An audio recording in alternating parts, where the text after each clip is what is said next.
Natural resource movement or transportation via slurry lines is a key part of most mining operations. Slurry lines can run long distances, through remote areas, and be both above and below ground. Due to the erosive or corrosive nature of the slurry, internal metal loss over time is the #1 obstacle in extending the life of the pipeline. Testing for erosion with manual ultrasonic or radiographic inspections is time-consuming, expensive, and periodic at best.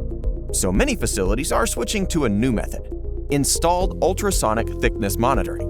smartPIMS and matPIMS by Sensor Networks are non-intrusive ultrasonic-based corrosion and erosion monitoring systems designed to provide consistent and accurate thickness data without the need for in-person inspection.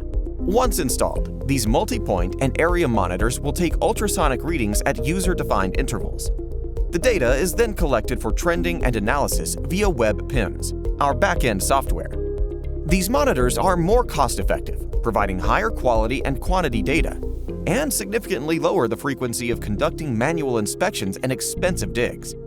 Understand the health of your slurry pipelines in real time, and better predict the pipe's useful life with installed ultrasonic sensors for corrosion erosion monitoring.